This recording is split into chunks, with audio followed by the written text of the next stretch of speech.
ಪಂಚಾಮೃತ ಸುಗಮ ಸಂಗೀತ ಅಕಾಡೆಮಿಯ ಇಂದಿನ ಕಾರ್ಯಕ್ರಮದ ಎರಡನೇ ಸುತ್ತಿನ ಕಾರ್ಯಕ್ರಮ ಈಗ ಪ್ರಾರಂಭಿಸ್ತಾ ಇದ್ದೀವಿ.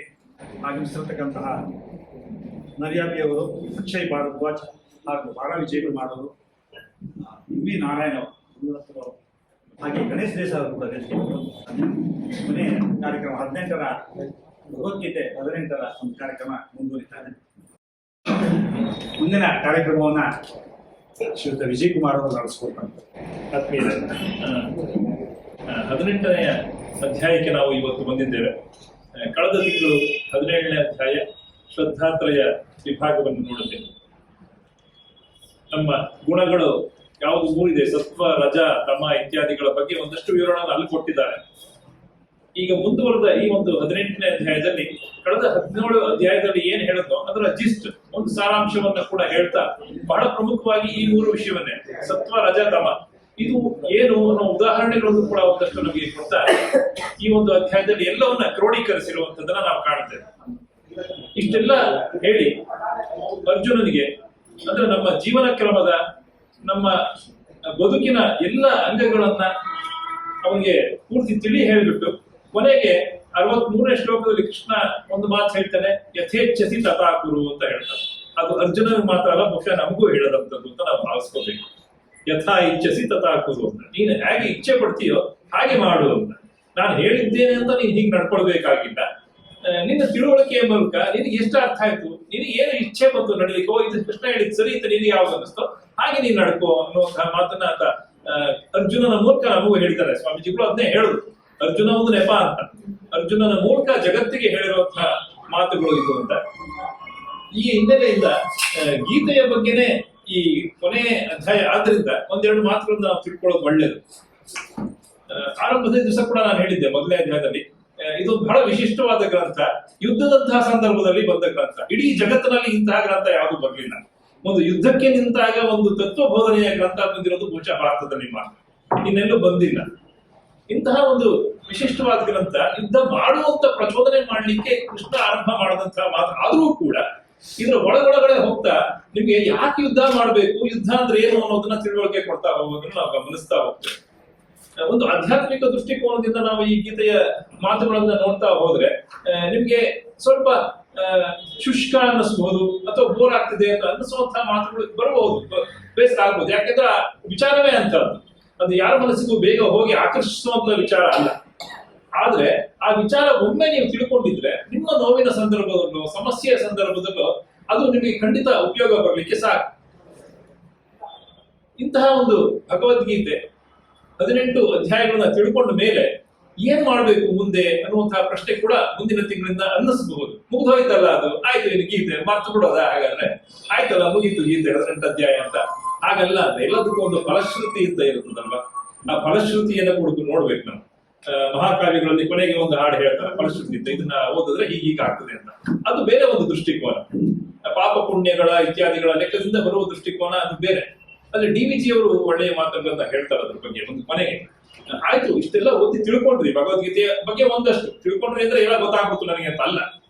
ಭಗವದ್ಗೀತೆ ಏನು ಅನ್ನೋದ್ರ ಒಂದು ಅರಿವು ನಮ್ಗೆ ಮೂಡ್ತು ನಿಜ, ಅದ್ರ ಮುಂದೆ ಏನು ಅಂತ.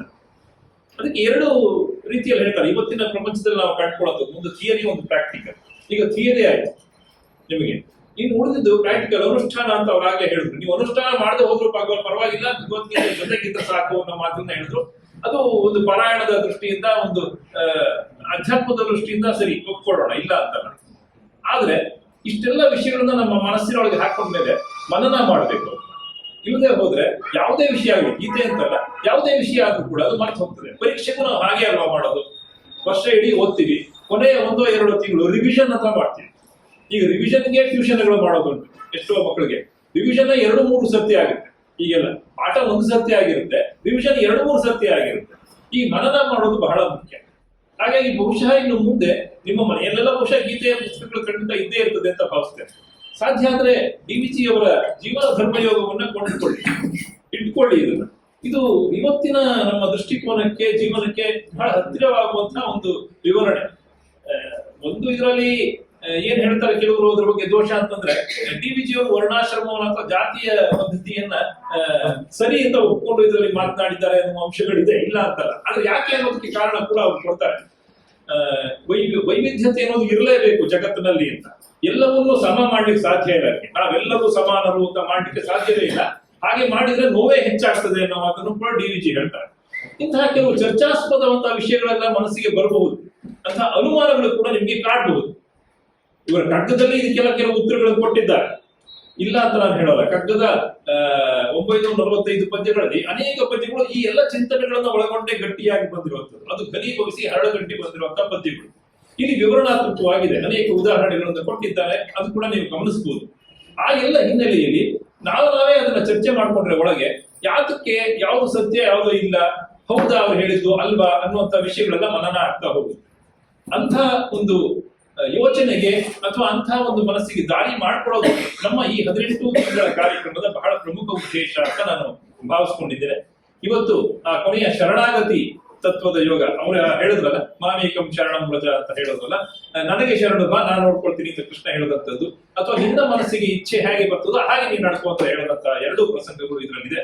ಈ ಒಂದು 18ನೇ ಅಧ್ಯಾಯ ಹೇಳ್ತದೆ ಅನ್ನೋದನ್ನ ಶ್ಲೋಕ ಮತ್ತು ಶ್ಲೋಕಾರ್ಥದ ಮೂಲಕ ಮೊದಲಿಗೆ ತಗೊಂಡು ನಂತರದಲ್ಲಿ ಗಮಕದ ಮೂಲಕ ನಮ್ಮ ಇವತ್ತಿನ ಹೇಳಿದಂತ ಪೂತಿನ ಅವರು ಈ ತರ ಕಾವ್ಯಗಳ ಒಂದು ಸಣ್ಣ ಝಲಕನ್ನ ಕೂಡ ನಾವು ನೋಡ್ಕೊಳ್ಳೋಣ. ಅದಾದ ಮೇಲೆ ಭಾವಗೀತಾತ್ಮಕ ರೂಪಕದಲ್ಲಿ ಗಣೇಶ್ ದೇಸಾಯಿ ಅವರು ಮುಟ್ಟಿದ್ದಾರೆ. ಅವರು ಒಂದೆರಡು ಹಾಡುಗಳನ್ನು ನಮ್ಮ ಮುಂದೆ ಪ್ರಸ್ತುತ ಪಡಿಸಲಿದ್ದಾರೆ. ನಂತರದಲ್ಲಿ ಒಂದು ಸಣ್ಣ ವಿವರಣೆಯನ್ನು ನಾನು ಕೊಡ್ತೇನೆ. ಈಗ ಶ್ಲೋಕ ಮತ್ತು ಶ್ಲೋಕಾರ್ಥ. ಯತ್ ಕೀರ್ತನಂ ಯತ್ ಸ್ಮರಣಂ ಯದೀಕ್ಷಣಂ ಯದ್ವನ್ವನಂ ಯತ್ ಶ್ರವಣಂ ಯದರ್ಹಣಂ ಲೋಕಸ್ಯ ಸದ್ಯೋ ವಿಧುನೋತಿ ಕಲ್ಮಷಂ ತಸ್ಮೈ ಸುಭದ್ರಶ್ರವಸೇ ನಮೋ ನಮಃ. ಮೂಕಂ ಕರೋತಿ ವಾಚಾಲಂ ಪಂಗುಂ ಲಂಘಯತೆ ಗಿರಿಂ ಯತ್ರ ಪಾತಮಹಂ ವಂದೇ ಪರಮಾನಂದ ಮಾಧವಂ. ಈ ಅಧ್ಯಾಯದಲ್ಲಿ ಜನ್ಮ ಮರಣ ರೂಪಿ ಸಂಸಾರದ ಬಂಧನದಿಂದ ಎಂದೆಂದಿಗೂ ಬಿಡುಗಡೆ ಹೊಂದಿ ಪರಮಾನಂದ ರೂಪಿ ಪರಮಾತ್ಮನನ್ನು ಪ್ರಾಪ್ತಿ ಮಾಡಿಕೊಳ್ಳುವುದರ ಹೆಸರು ಮೋಕ್ಷವಾಗಿದೆ. ಈ ಅಧ್ಯಾಯದಲ್ಲಿ ಹಿಂದೆ ಹೇಳಿದ ಸಮಸ್ತ ಅಧ್ಯಾಯಗಳ ಸಾರ ಸಂಗ್ರಹಗೈದು ಮೋಕ್ಷದ ಉಪಾಯಭೂತ ಸಾಂಖ್ಯಯೋಗವನ್ನು ಸನ್ಯಾಸದ ಹೆಸರಿನಲ್ಲಿ ಮತ್ತು ಕರ್ಮಯೋಗವನ್ನು ತ್ಯಾಗದ ಹೆಸರಿನಿಂದ ಅಂಗ ಪ್ರತ್ಯಂಗಗಳ ಸಹಿತ ವರ್ಣನೆ ಮಾಡಲಾಗಿದೆ. ಸಾಕ್ಷಾತ್ ಮೋಕ್ಷರೂಪಿ ಪರಮೇಶ್ವರನಲ್ಲಿ ಸರ್ವ ಕರ್ಮಗಳ ಸನ್ಯಾಸ ಅಂದರೆ ತ್ಯಾಗ ಮಾಡಲಿಕ್ಕಾಗಿ ಹೇಳಿ ಉಪದೇಶದ ಉಪಸಂಹಾರ ಮಾಡಲಾಗಿದೆ. ಅದಕ್ಕಾಗಿ ಈ ಅಧ್ಯಾಯದ ಹೆಸರನ್ನು ಮೋಕ್ಷ ಸನ್ಯಾಸ ಯೋಗ ಎಂದು ಇಡಲಾಗಿದೆ. ಅಥ ಅಷ್ಟಾದಶೋऽಧ್ಯಾಯಃ ಮೋಕ್ಷ ಸನ್ಯಾಸ ಯೋಗಃ. ಅರ್ಜುನ ಉವಾಚ ಸನ್ಯಾಸಸ್ಯ ಮಹಾಬಾಹೋ ತತ್ವಮಿಚ್ಛಾಮಿ ವೇದಿತುಂ ತ್ಯಾಗಸ್ಯ ಚ ಹೃಷೀಕೇಶ ಪೃಥಕ್ ಕೇಶಿನಿಷೂದನ. ಅರ್ಜುನನು ಹೇಳಿದನು, ಹೇ ಮಹಾಬಾಹುವೆ, ಹೇ ಅಂತರ್ಯಾಮಿಯೇ, ಹೇ ವಾಸುದೇವನೇ, ನಾನು ಸನ್ಯಾಸ ಮತ್ತು ತ್ಯಾಗದ ತತ್ವವನ್ನು ಬೇರೆ ಬೇರೆಯಾಗಿ ತಿಳಿಯಲು ಬಯಸುತ್ತೇನೆ. ಈ ಶ್ಲೋಕದಲ್ಲಿ ಅರ್ಜುನನು ಸನ್ಯಾಸ ಮತ್ತು ತ್ಯಾಗದ ತತ್ವವನ್ನು ತಿಳಿಯುವ ಇಚ್ಛೆಯನ್ನು ಪ್ರಕಟಿಸಿದ್ದಾನೆ. ಶ್ರೀ ಭಗವಾನುವಾಚ ಯಜ್ಞದಾನ ತಪಃ ಕರ್ಮ ನ ತ್ಯಾಜ್ಯಂ ಕಾರ್ಯಮೇವ ತತ್ ಯಜ್ಞೋ ದಾನಂ ತಪಶ್ಚೈವ ಪಾವನಾನಿ ಮನೀಷಿಣಾಂ. ಶ್ರೀ ಕೃಷ್ಣನು ಹೇಳಿದನು, ಯಜ್ಞ, ದಾನ ಮತ್ತು ತಪರೂಪವಾದ ಕರ್ಮ ತ್ಯಜಿಸಲು ಯೋಗ್ಯವಾದುದಲ್ಲ. ಅದಲ್ಲದೆ ಅದಾದರೂ ಅವಶ್ಯವಾದ ಕರ್ತವ್ಯವಾಗಿದೆ. ಏಕೆಂದರೆ ಯಜ್ಞ, ದಾನ ಮತ್ತು ತಪ ಈ ಮೂರು ಕರ್ಮಗಳೇ ಬುದ್ಧಿವಂತರಾದ ಪುರುಷರನ್ನು ಪವಿತ್ರಗೊಳಿಸುವುದಾಗಿದೆ. ಈ ಶ್ಲೋಕದಲ್ಲಿ ತ್ಯಾಗದ ವಿಷಯದಲ್ಲಿ ತನ್ನ ನಿಶ್ಚಯವನ್ನು ಕೃಷ್ಣ ಹೇಳಿದ್ದಾನೆ. ಅನಿಷ್ಟಮಿಷ್ಟಂ ಮಿಶ್ರಂ ಚ ತ್ರಿವಿಧಂ ಕರ್ಮಣಃ ಫಲಂ ಭವತ್ಯತ್ಯಾಗಿನಾಂ ಪ್ರೇತ್ಯ ನ ತು ಸನ್ಯಾಸಿನಾಂ ಕ್ವಚಿತ್. ಕರ್ಮ ಫಲವನ್ನು ತ್ಯಾಗ ಮಾಡದಿರುವ ಮನುಷ್ಯರ ಕರ್ಮಗಳಾದರೂ ಒಳ್ಳೆಯ, ಕೆಟ್ಟ ಮತ್ತು ಮಿಶ್ರವಾದ ಹೀಗೆ ಮೂರು ವಿಧವಾದ ಫಲಗಳು ಮರಣಾನಂತರ ಅವಶ್ಯವಾಗಿ ಉಂಟಾಗುತ್ತದೆ. ಆದರೆ ಕರ್ಮ ಫಲವನ್ನು ತ್ಯಾಗ ಮಾಡಿಬಿಡುವ ಮನುಷ್ಯರ ಕರ್ಮಗಳ ಫಲವು ಯಾವ ಕಾಲದಲ್ಲಿಯೂ ಉಂಟಾಗುವುದಿಲ್ಲ. ಈ ಶ್ಲೋಕದಲ್ಲಿ ತ್ಯಾಗಿ ಪುರುಷರ ಮಹತ್ವವನ್ನು ಪ್ರತಿಪಾದಿಸಿ ತ್ಯಾಗದ ಪ್ರಸಂಗವನ್ನು ಉಪಸಂಹಾರ ಮಾಡಿದ್ದಾನೆ. ಯಸ್ಯ ನಾಹಂಕೃತೋ ಭಾವೋ ಬುದ್ಧಿರ್ಯಸ್ಯ ನ ಲಿಪ್ಯತೆ ಹತ್ವಾಪಿ ಸ ಇಮಾನ್ ಲೋಕಾನ್ ನ ಹಂತಿ ನ ನಿಹತ್ಯತೆ. ಯಾವ ಪುರುಷನ ಅಂತಃಕರಣದಲ್ಲಿ ನಾನು ಕರ್ತ ಆಗಿದ್ದೇನೆ ಎನ್ನುವ ಭಾವ ಇರುವುದಿಲ್ಲವೋ ಹಾಗೂ ಯಾರ ಬುದ್ಧಿಯು ಸಾಂಸಾರಿಕ ಪದಾರ್ಥಗಳಲ್ಲಿ ಮತ್ತು ಕರ್ಮಗಳಲ್ಲಿ ಅಂಟುಕೊಳ್ಳುವುದಿಲ್ಲವೋ ಆ ಪುರುಷರು ಈ ಎಲ್ಲಾ ಜನರನ್ನು ಕೊಂದರೂ ಸಹ ವಾಸ್ತವವಾಗಿ ಕೊಲ್ಲುವುದೂ ಇಲ್ಲ ಮತ್ತು ಪಾಪದಿಂದ ಬಂಧಿತನಾಗುವುದೂ ಇಲ್ಲ. ಈ ಶ್ಲೋಕದಲ್ಲಿ ಕರ್ತೃತ್ವದ ಅಭಿಮಾನದಿಂದ ರಹಿತನಾಗಿ ಕರ್ಮ ಮಾಡುವವರನ್ನು ಪ್ರಶಂಸೆ ಮಾಡಿದ್ದಾನೆ. ಜ್ಞಾನಂ ಜ್ಞೇಯಂ ಪರಿಜ್ಞಾತ ತ್ರಿವಿಧಾ ಕರ್ಮ ಚೋದನ ಕರಣಂ ಕರ್ಮ ಕರ್ತೇತಿ ತ್ರಿವಿಧ ಕರ್ಮ ಸಂಗ್ರಹ. ಜ್ಞಾತ, ಜ್ಞಾನ ಮತ್ತು ಜ್ಞೇಯ ಇವು 3 ಪ್ರಕಾರದ ಕರ್ಮ ಪ್ರೇರಣೆಯಾಗಿದೆ ಮತ್ತು ಕರ್ತ, ಕರಣ ಹಾಗೂ ಕ್ರಿಯೆ ಇವು 3 ಪ್ರಕಾರದ ಕರ್ಮ ಸಂಗ್ರಹವಾಗಿದೆ. ಈ ಶ್ಲೋಕದಲ್ಲಿ ಕರ್ಮ ಪ್ರೇರಣೆ ಮತ್ತು ಕರ್ಮ ಸಂಗ್ರಹದ ಸ್ವರೂಪವನ್ನು ಹೇಳಿದ್ದಾನೆ. ಜ್ಞಾನಂ ಕರ್ಮ ಚ ಕರ್ತಾ ಚ ಇದೈವ ಗುಣಭೇದತಃ ಪ್ರೋಚ್ಯತೆ ಗುಣಸಂಖ್ಯಾನೇ ಯಥಾವತ್ ಶೃಣುತಾನ್ಯಪಿ. ಗುಣಗಳ ಸಂಖ್ಯೆಯನ್ನು ತಿಳಿಸುವಂತಹ ಶಾಸ್ತ್ರದಲ್ಲಿ ಜ್ಞಾನ, ಕರ್ಮ ಮತ್ತು ಕರ್ತ ಗುಣಗಳ ಭೇದದಿಂದ 3 ಪ್ರಕಾರದಿಂದಲೇ ಹೇಳಲ್ಪಟ್ಟಿವೆ. ಅದನ್ನೂ ಸಹ ನೀನು ನನ್ನಿಂದ ಚೆನ್ನಾಗಿ ಕೇಳು. ಈ ಶ್ಲೋಕದಲ್ಲಿ ಬುದ್ಧಿ ಮತ್ತು ಧೃತಿಯ ತ್ರಿವಿಧ ಭೇದಗಳನ್ನು ತಿಳಿಸಿದ್ದಾನೆ. ಸರ್ವಭೂತೇಷು ಏನೈಕಂ ಭಾವಮವ್ಯಯಮೀಕ್ಷತೆ ಅವಿಭಕ್ತಂ ವಿಭಕ್ತೇಷು ತಜ್ಞಾನಂ ವಿದ್ಧಿ ಸಾತ್ವಿಕಂ. ಯಾವ ಜ್ಞಾನದಿಂದ ಮನುಷ್ಯನು ಬೇರೆ ಬೇರೆಯಾಗಿ ಎಲ್ಲಾ ಭೂತಗಳಲ್ಲಿಯೂ ಒಂದೇ ಅವಿನಾಶಿಯಾದ ಪರಮಾತ್ಮ ಭಾವವನ್ನು ವಿಭಾಗರಹಿತವಾಗಿ ಸಮಭಾವದಿಂದ ಸ್ಥಿತನಾಗಿರುವಂತೆ ನೋಡುತ್ತಾನೋ ಆ ಜ್ಞಾನವನ್ನು ನೀನು ಸಾತ್ವಿಕವೆಂದು ತಿಳಿ. ಈ ಶ್ಲೋಕದಲ್ಲಿ ಸಾತ್ವಿಕ ಜ್ಞಾನದ ಲಕ್ಷಣವನ್ನು ಹೇಳಿದ್ದಾನೆ. ಬ್ರಾಹ್ಮಣ ಕ್ಷತ್ರಿಯ ವಿಷಾನ್ ಶೂದ್ರಾಣಾಂ ಚ ಪರಂತಪ ಕರ್ಮಾಣಿ ಪ್ರವಿಭಕ್ತಾನಿ ಸ್ವಭಾವ ಪ್ರಭವೈರ್ಗುಣೈಃ. ಹೇ ಪರಂತಪನೆಯು ಬ್ರಾಹ್ಮಣ, ಕ್ಷತ್ರಿಯ ಮತ್ತು ವೈಶ್ಯರ ಹಾಗೂ ಶೂದ್ರರ ಕರ್ಮಗಳು ಸ್ವಭಾವದಿಂದ ಉತ್ಪನ್ನವಾದ ಗುಣಗಳ ಅನುಸಾರವಾಗಿ ವಿಭಾಗಿಸಲ್ಪಟ್ಟಿದೆ. ಈ ಶ್ಲೋಕದಲ್ಲಿ 4 ವರ್ಣಗಳ ಸ್ವಾಭಾವಿಕ ಕರ್ಮಗಳ ಪ್ರಸಂಗವನ್ನು ಪ್ರಾರಂಭಿಸಿದ್ದಾನೆ. ಶಮೋ ದಮಸ್ತಪ ಶೌಚಂ ಶಾಂತಿರಾರ್ಜವಮೇವ ಚ ಜ್ಞಾನಂ ವಿಜ್ಞಾನಮಾಸ್ತಿಕ್ಯಂ ಬ್ರಹ್ಮ ಕರ್ಮ ಸ್ವಭಾವಜಂ. ಅಂತಃಕರಣವನ್ನು ನಿಗ್ರಹಿಸುವುದು, ಇಂದ್ರಿಯವನ್ನು ದಮನ ಮಾಡುವುದು, ಧರ್ಮ ಪಾಲನೆಗಾಗಿ ಕಷ್ಟವನ್ನು ಸಹಿಸುವುದು, ಹೊರಗೊಳಗಿನಿಂದ ಶುದ್ಧನಾಗಿರುವುದು, ಬೇರೆಯವರ ಅಪರಾಧಗಳನ್ನು ಕ್ಷಮಿಸುವುದು, ಮನಸ್ಸು, ಇಂದ್ರಿಯಗಳು ಮತ್ತು ಶರೀರವನ್ನು ಸರಳವಾಗಿರಿಸುವುದು, ವೇದ, ಶಾಸ್ತ್ರ, ದೇವರು ಮತ್ತು ಪರಲೋಕಾದಿಗಳಲ್ಲಿ ಶ್ರದ್ಧೆಯನ್ನಿಡುವುದು, ವೇದ ಶಾಸ್ತ್ರಗಳ ಅಧ್ಯಯನ ಮತ್ತು ಅಧ್ಯಾಪನ ಮಾಡುವುದು ಮತ್ತು ಪರಮಾತ್ಮ ತತ್ವದ ಅನುಭವ ಪಡೆಯುವುದು ಇದೆಲ್ಲವೂ ಬ್ರಾಹ್ಮಣನ ಸ್ವಾಭಾವಿಕವಾದ ಕರ್ಮಗಳಾಗಿವೆ. ನಾಡಿನ ಹಿರಿಯ ಗಾಯಕರು ಅನೇಕ ಗೀತೆಗಳಿಗೆ ಸಂಗೀತ ನಿರ್ದೇಶನ ಮಾಡಿ ಜನಗಳ ಮೆಚ್ಚುಗೆ ಬಯಸಿದೆ ಸರ್. ಇಂದಿನ ಕಾರ್ಯಕ್ರಮದಲ್ಲಿ ಕಠಿಣವಾದ ವಸಂತ ಭಾರದ್ವಾಜ್ ಅವರ ರಚನೆಯ ಭಗವಂತನ ಭಾವಗೀತೆಯಿಂದ ಆಯ್ದ ಒಂದು ಗೀತೆಯನ್ನ ಸಂಗೀತ ಮತ್ತು ಗಾಯನ ಅವರದೇ ಈ ಕಾರ್ಯಕ್ರಮವನ್ನು ಗಣೇಶ್ ಸರ್.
ತ್ಯಜಿಸಿ ಕಾಮ್ಯದ ಕರ್ಮ ಸನ್ಯಾಸವೆನಿಸು ತ್ಯಜಿಸಿ ಕಾಮ್ಯದ ಕರ್ಮ ಸನ್ಯಾಸವೆನಿಸುವುದು ಸಕಲ ಕರ್ಮದ ಫಲವ ತ್ಯಜಿಸಲದು ತ್ಯಾಗ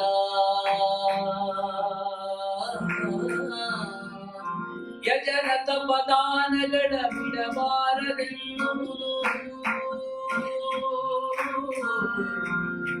ಯಜನ ತಪದಾನಗಳ ಬಿಡಬಾರದೆನ್ನುವುದು ನಿಜ ಮನೀಷಿಗಳ ಮತ ಮಾತ್ರ ಕೇಳೀಗ ನಿಜ ಮನೀಷಿಗಳ ಮತ ಮಾತ್ರ ಕೇಳೀಗ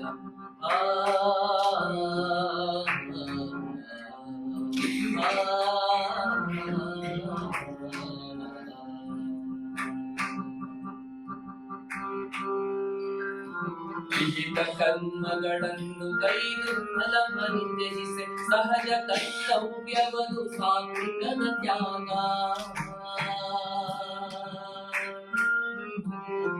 ವಿಹಿತ ಕರ್ಮಗಳನ್ನು ಕೈದು ಫಲ ಪರಿತ್ಯಜಿಸಿ ಸಹಜ ಕರ್ತವ್ಯವದು ಸಾತ್ವಿಕದ ತ್ಯಾಗ ಬಹುಕ್ಲೇಶ ಭಯದಿಂದ ಬಿಟ್ಟರದು ರಾಜಸವು ಬಹುಕ್ಲೇಶ ಭಯದಿಂದ ಬಿಟ್ಟರದು ರಾಜಸ ವಿಹಮೋಹದಿಂಬಿಡಲು ತಾಮಸದ ಜ್ಞಾನ ಬಿಡಲು ತಾಮಸದ ಜ್ಞಾನ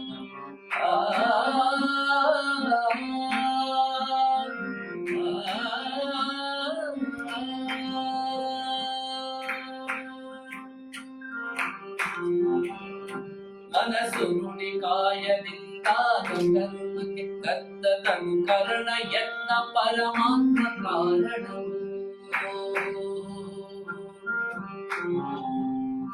ಮನಸ್ಸು ನುಡಿ ಕಾಯದಿಂದ ಕರ್ಮಕ್ಕೆ ಕರ್ತದನು ಕರ್ಣ ಯತ್ನ ಪರಮಾತ್ಮ ಕಾರಣವು ಇನಿತು ಭಾವಿಸದೆ ಕರ್ತಾರ ತಾನೆಂದೆಂಬ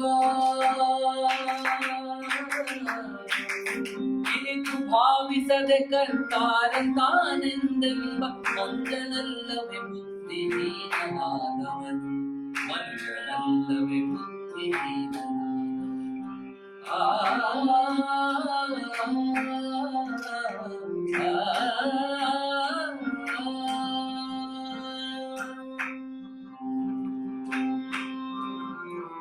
ಎಲ್ಲ ಜೀವಿಗಳಲ್ಲಿ ಐಕ್ಯ ಭಾವವನ್ನು ಕಾಣಬಲ್ಲ ಸುಜ್ಞಾನವೇ ಸಾತ್ವಿಕದ ಜ್ಞಾನ ಎಲ್ಲ ಜೀವಿಗಳಲ್ಲಿ ಐಕ್ಯ ಭಾವವನ್ನು ಕಾಣಬಲ್ಲ ಸುಜ್ಞಾನವೇ ಸಾತ್ವಿಕದ ಜ್ಞಾನ ಎಲ್ಲ ಬಗೆ ಬಗೆಯೆಂಬ ಭಾವವಿದೆ ರಾಜಸವು ಎಲ್ಲ ಬಗೆ ಬಗೆಯೆಂಬ ಭಾವವಿದೆ ರಾಜಸವು ಉಲ್ಲಕದ ಕರ್ಮಗುಣ ತಾಮಸದ ಉಲ್ಲಕದ ಕರ್ಮಗುಣ ತಾಮಸದ ಕಾಣ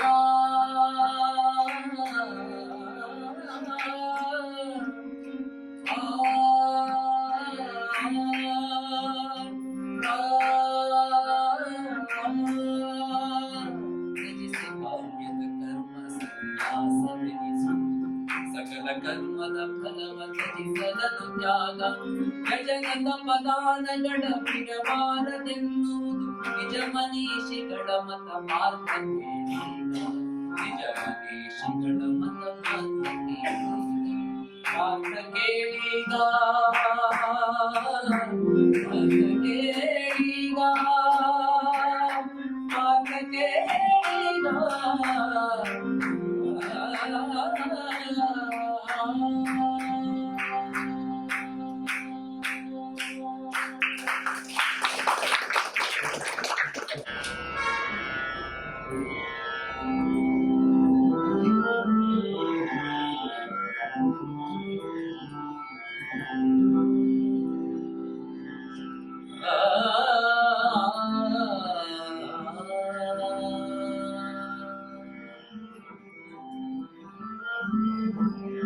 ಕಾರ್ಯವ ಧರ್ಮಾಧರ್ಮವ ಬಂಧ ಮೋಕ್ಷಗಳ ತಿಳಿದವನು ಸಾತ್ವಿಕನೆನಿಸುವನು.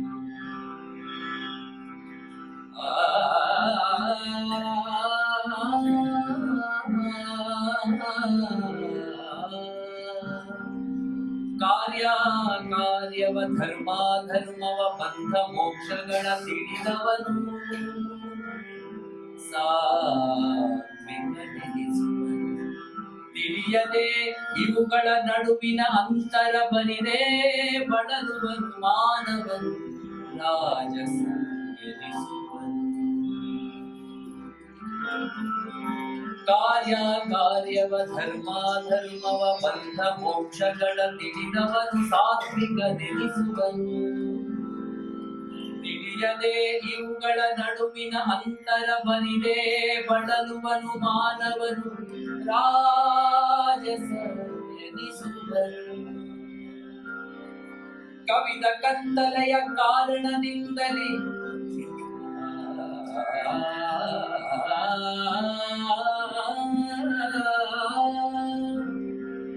ಕವಿದ ಕತ್ತಲೆಯ ಕಾರಣದಿಂದಲೇ ಅಧರ್ಮವ ಧರ್ಮ ಎಂದವನು. ಕವಿದ ಕತ್ತಲೆಯ ಕಾರಣದಿಂದಲೇ ಅಧರ್ಮವ ಧರ್ಮ ಎಂದವನು ಮತಿ ವಿಪರೀತನು ತಾಮಸನು.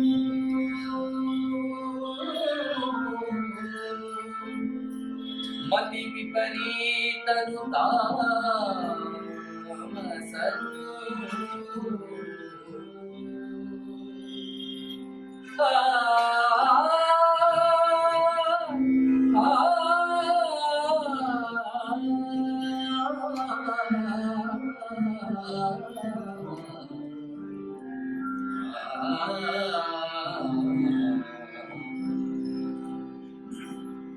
ಆರಂಭದಿ ವಿಷ ಕೊನೆಗೆ ಸುಧಾರಸ ಆತ್ಮಜಾಗೃತಿಗೆ ಸುಖಕರವು ಇದುವೇ ಸಾತ್ವಿಕ.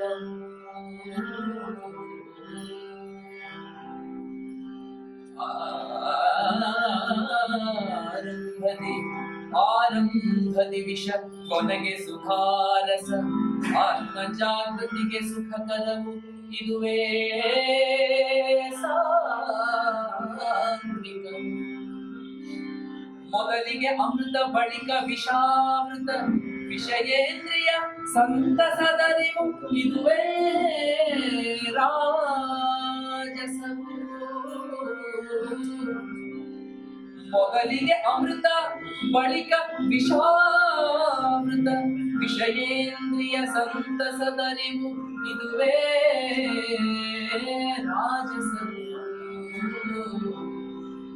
ಆದಿಯಿಂದಲೇ ಅಂತ್ಯದವರೆಗೂ ನಿದ್ರಾಲಸ್ಯದ ಭ್ರಮೆಯೊಳಗು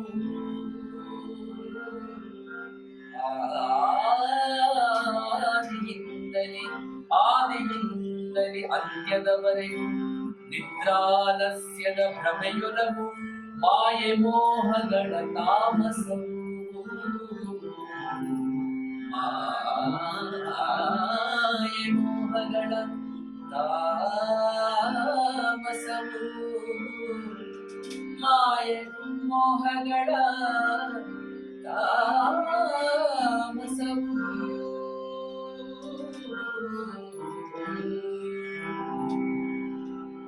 ಶಾಂತ ಸಂಯಮಿ ಜ್ಞಾನ ವಿವೇಕಿ ತಾಳ್ಮೆ ತಪಸ್ಸುಗಳ ಆಸ್ತಿಕನು ಬ್ರಾಹ್ಮಣ ಎನಿಸುವನು.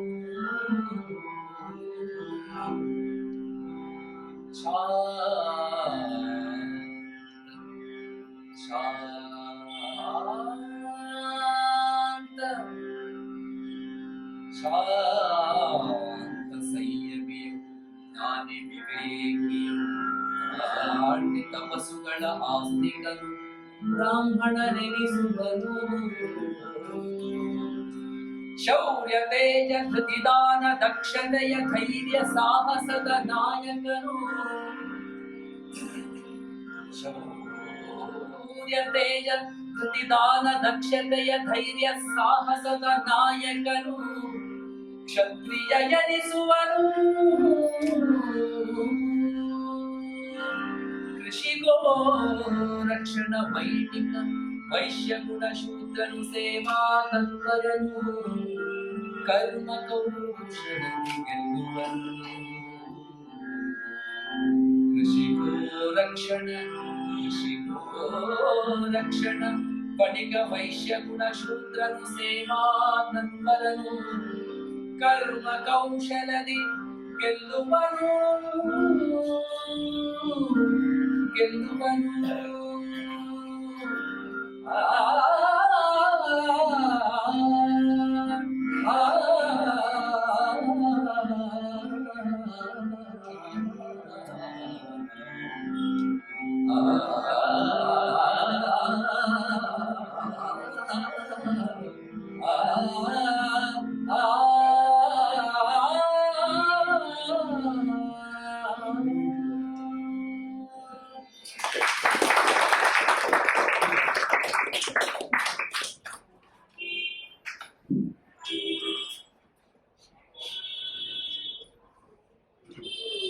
ರಸಾನುಭವದ ಗೀತೆಗಳನ್ನು ಹಾಡುವಂತಹ ಗಣೇಶ್ ದೇಸಾಯಿಗೆ ಧನ್ಯವಾದಗಳು. ಸಾಕಷ್ಟು ಕಾರ್ಯಕ್ರಮವನ್ನು ಪಾಲ್ಗೊಳ್ತಾ ಇದ್ರು ಕೂಡ 3 ಗಂಟೆ ಎಷ್ಟು ಹೋಗುತ್ತೆ ಅಂತ ಗೊತ್ತಾಗಲ್ಲ. ಅಷ್ಟು ಮಟ್ಟಿಗೆ ನಮ್ಮ ಒಂದು ವೇದಿಕೆ ಕಾರ್ಯಕ್ರಮ ಆಗಿರುತ್ತೆ. ಇವತ್ತು ದಿವಸ ಕಾರ್ಯಕ್ರಮ ಬರೆಯೊಂದಿದ್ದಾರೆ. ಹಾಗೆಯೇ ಮುಂದಿನ ಕಾರ್ಯಕ್ರಮ DVG ಮತ್ತು ಕೂತಿನವರ ಕಾವ್ಯದಿಂದ ಆಯ್ದ ಕಾವ್ಯಗಳ ಕಾವ್ಯವಚನ ವಿದ್ವಾನ್ ಎಂ ವಿ ನಾರಾಯಣ. ಗುರುಗಳ ಅನುಗ್ರಹ ಭಾಷಣ ಮತ್ತು ಇದೆಲ್ಲ ಕೇಳಿದ ಮೇಲೆ ಏನಿದ್ರು ಬರೀ ನಮ್ಮ ಕಾರ್ಯಕ್ರಮಕ್ಕೋಸ್ಕರ ಮಾಡಬೇಕೆ ವಿನಃ ಯಾಕೆಂತಂದರೆ ನಾವೆಲ್ಲ ಕೃಷ್ಣಾನುಭೂತಿಯಲ್ಲಿ ನಾವು ಮುಳುಗಿ ಹೋಗಿದ್ದೀವಿ ಗಾಳಿ. ಯಾಕೆಂತಂದರೆ ಸರ್ವಧರ್ಮಾಂತರಿಕ್ತ ಮಾಮೇಶಂ ಸರ್ವದ ಅಹಂತ್ವಾ ಸರ್ವಪಾತೇಭ್ಯೋ ಮೋಕ್ಷೇಶ ಮಾತ್ರ ಅಂತ ಹೇಳಿ. ಯಾಕೆಂತಂದರೆ ಅರ್ಜುನನಿಗೆ ವಿಷ್ಣು ಪದ ಹೇಳಬೇಕಾಗ್ತಂದರೆ ಕಿರೀಟಂ ಗದಂ ಚಕ್ರಹಸ್ತಂ ಮಿಥಾಮಿತ್ವಾಂ ದೃಷ್ಟಮಹಂತೈವ ಏನೇನು ವಿಷಯನ ಚತುರ್ಭುಜೇನ ಸಹಸ್ರಬಾಹೋ ಬಹುವಿಷ್ಣುಮೂರ್ತಿ ಅಂತ ಹೇಳಿ. ಯಾಕಂತಂದರೆ ಒಂದು ವಿಷ್ಣುತ್ವವನ್ನು ಇದು ಅನುಭವಿಸಬೇಕಾಗ್ತದೆ. ಹಾಗೆ ಗೀತೆಯ ಸಾರಾಂಶವೇ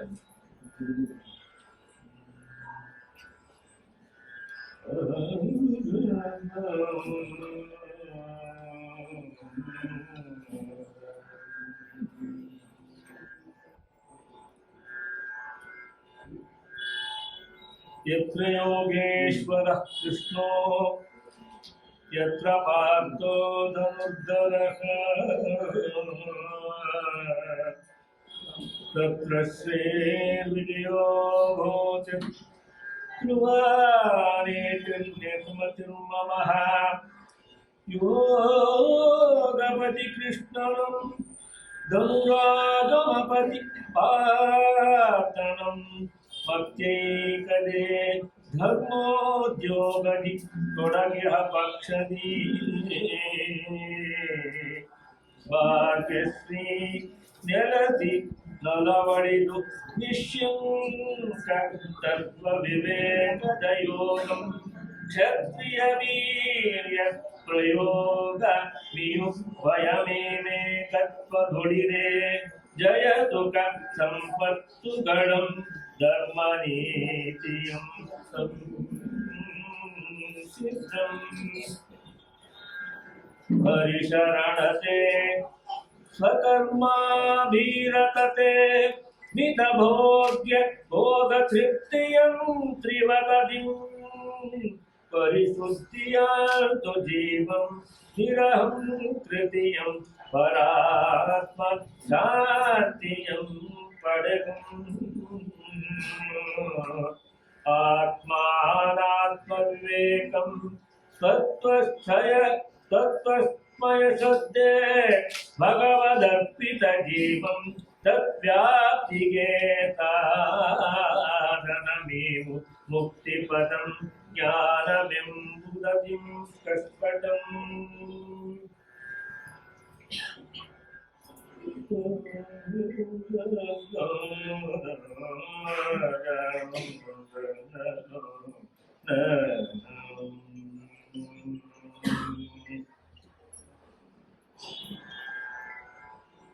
ಅರಿಯ ಬಯಸುವೆ ಮಹಾಬಾಹುವೆ ತತ್ವವನು ಸಂನ್ಯಾಸದ ಕೃಷಿಕೇಶನೇ ಅಂತೆ ತ್ಯಾಗದ ಹುರುಳು ಕೇಳಿಸುವುದನ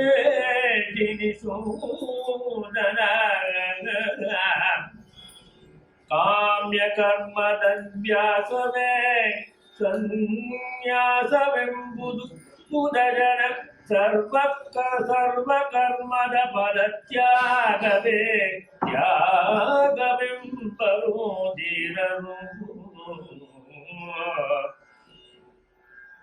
ಬಿಡೇ ಸರದು ಮಾಡಲೇಕೆ ಬೈಕೆ ಯಜ್ಞದಾನದ ಭಕ್ತಿಯೇ ಯಜ್ಞದಾನವು ಅಂತೆಯೇ ತಪ ಶುದ್ಧಿಗೈವವು ಮನುಜರ ನಿಯತವಾಗಿರುವಂತ ಕರ್ಮದ ಪರಿತ್ಯಾಗವು ಸಲ್ಲದು. ಮೌಢ್ಯದಿಂದ ತೊರೆವು ಕಾರ್ಯವು ತಾಮಸವು ತಾನು ಎಣಿಪುದು. ಕರ್ಮ ಫಲವದನಿಷ್ಠ ಇಷ್ಟ ಮಿಶ್ರವೆನುತಮೂ ಬಗೆ ಫಲವ ತೊರೆಯದ ಪ್ರೀತಿಗಳಿಬ್ಬುವು ಅಂತವ ವಿಮೋಸನ್ಯಾಸಿಗೆ ನಿಯತವಾದನು ಸಂಗ ಉಳಿದಿದು ದ್ವೇಷರತಿ ತೊರೆದಾಗುವುದು ಫಲವ ಬಯಸದೆ ಮನುಜಗೈದ ಕರ್ಮ ಸಾತ್ವಿಕವೆನಿಸುವುದು. ಬಯಕೆಗಾಗಿಯೋ ಅಹಂಕಾರವ ಮೆರೆಸಲೆಂದು ನಡೆವುಡೆ ಬಯಕೆಗಾಗಿಯೋ ಅಹಂಕಾರವ ಮೆರೆಸಲೆಂದು ನಡೆವುಡೆ ಬಹಳ ಶ್ರಮವನ್ನು ಕೊಂಡು ಆ ತೆರೆ ಕರ್ಮ ರಾಜಸವೆನಿಪುದು. ಮುಂದೆಗಾಲದೆ ವ್ಯಯವ ಹಿಂಸೆಯ ಕಡೆಗಣಿಸಿ ತನ್ನಳವನು ಮೋಹದಿ ಜುಕ್ಕಿಸುವಂತಹ ಕರ್ಮ ತಾಪಸವೆನಿಸುವುದು.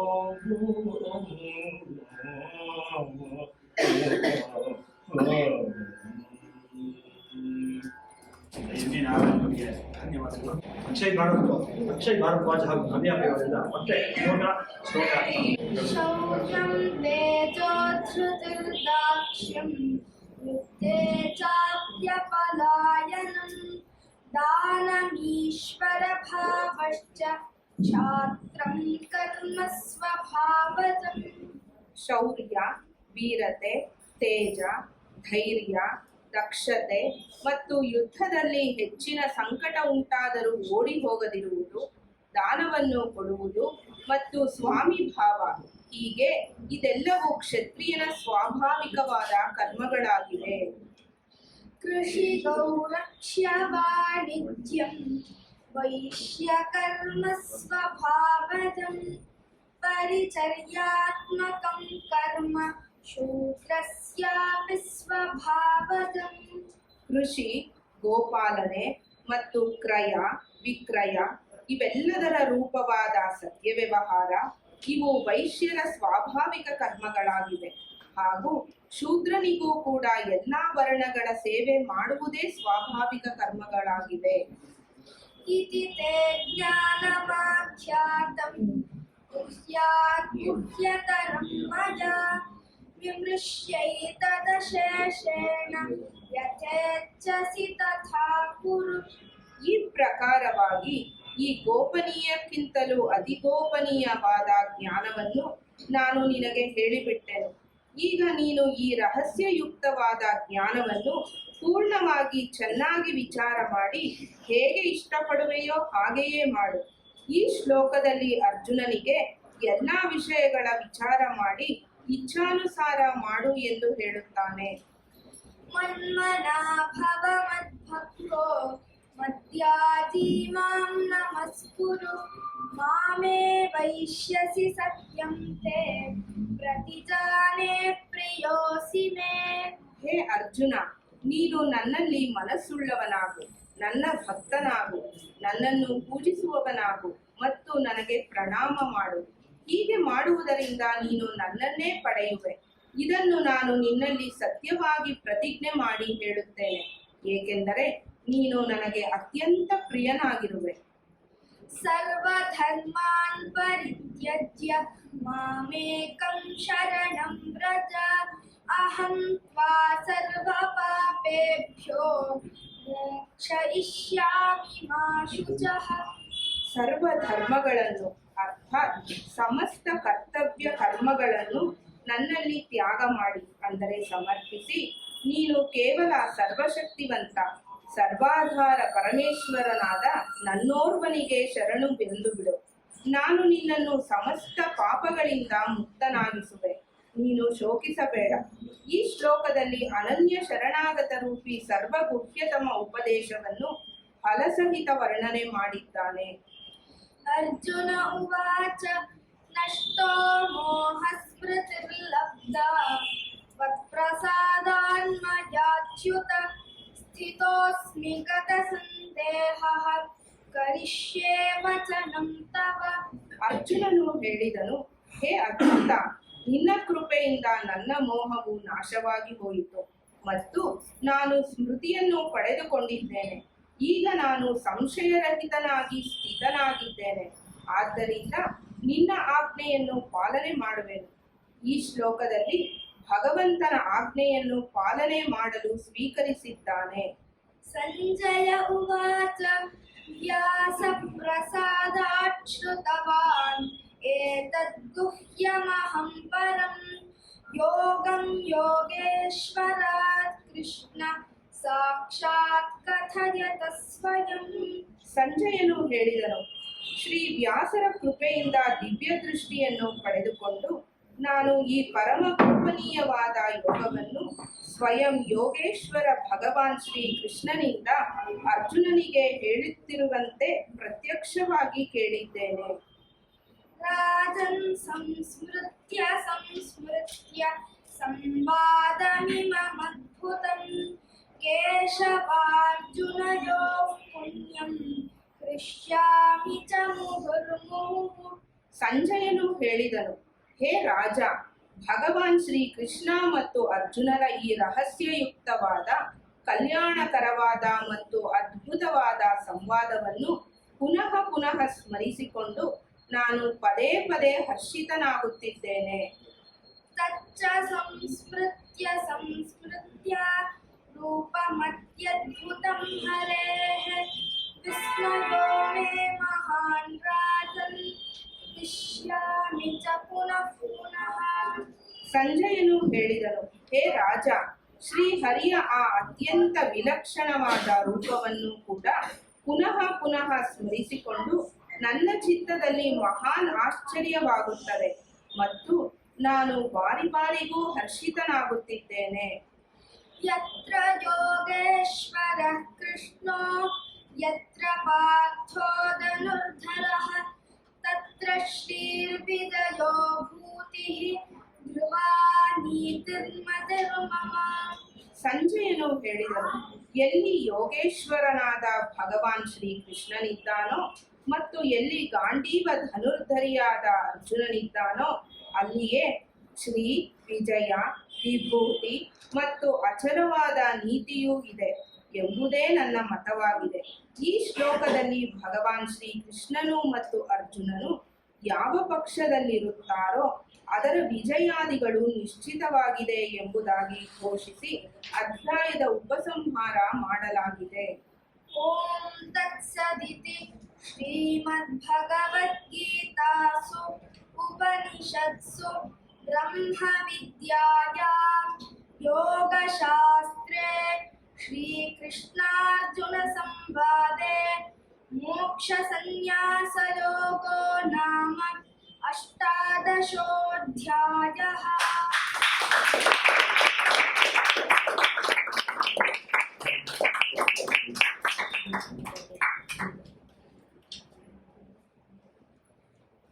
ಅಕ್ಷಯ್ ಭಾರದ್ವಾಜ್ ಹಾಗೂ ನವ್ಯಾಪಿ ಅವರಿಗೆ ಧನ್ಯವಾದಗಳು. 18 ಸಂಚಿಗಳನ್ನ ಸರಾಗವಾಗಿ ನಡೆಸ್ಕೊಂಡಿದ್ದಾರೆ. ಎಲ್ಲೂ ಯಾವುದೋ ತೊಂದರೆ ಇಲ್ದಿರ ಯಾವುದೋ ಕಾರ್ಯಕ್ರಮ ಆದಾಗ ಎಲ್ಲೋ ಒಂದು ಗಲಾಟೆ, ಎಲ್ಲೋ ಒಂದು ತೊಂದರೆಗಳಾಗ್ತಾ ಇತ್ತು. ಅಂತ 18 ಕಾರ್ಯಕ್ರಮವನ್ನು ಮಾಡಿದವರು ಕೂಡ ಎಲ್ಲೂ ಏನೋ ತೊಂದರೆ ಆಗದೆ ಪ್ರತಿ ತಿಂಗಳು ಕೂಡ ನಮಗೆ ಎಲ್ಲರೂ ಬರುವಂತೆ ಆಗಿದೆ ಆ ಕಾರ್ಯಕ್ರಮ. ಮುಂದಿನ ದಿನಗಳಲ್ಲಿ ಸಹಕಾರ ಇದೇ ರೀತಿ ಅಂತ ಹೇಳ್ತಾ ಮುಂದಿನ ಕಾರ್ಯಕ್ರಮ ಎಮ್ಮಿ ನಾರಾಯಣ ಮತ್ತೊಮ್ಮೆ ಮೊದಲಿಂಗೆ ವಿಷವಾಗಿತೋ ಋತಲಿ ಕೊನೆಯಲ್ಲಿ ಅಮೃತ ಸಮಸವಿರುವ ಆತ್ಮದ ಜ್ಞಾನದ ಕೃಪೆಯಿಂದ ಲಭಿಸಿರುವ ದಿವ್ಯದ ಸುಖವನ್ನು ಸ್ವಾತಿಕದ ಸುಖವೆಂದು ಕೇಳುವರು ಕೇಳೆಂದ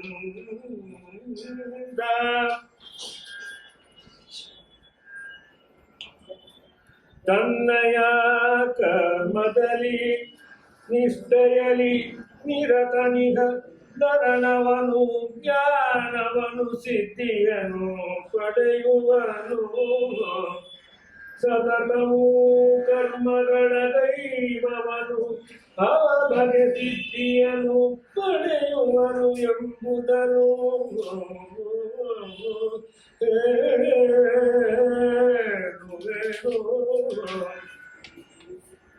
ಜಗದ ಕಿಲ ವಿಷಯದಲ್ಲಿ ಆಸಕ್ತಿ ಇಲ್ಲದಿಗ ಮನವನು ಜಯಿಸಿದವ ಆಸೆಯಿಂದ ಇಲ್ಲದಿಗ ಕರ್ಮ ಫಲ ಕೃತೃತ್ವ ಭಾವವನು ತೊರೆದವನು ಸರ್ವವನು ಮೀರಿರುವ ಸಿದ್ಧಿಯನು ಪಡೆಯುವನು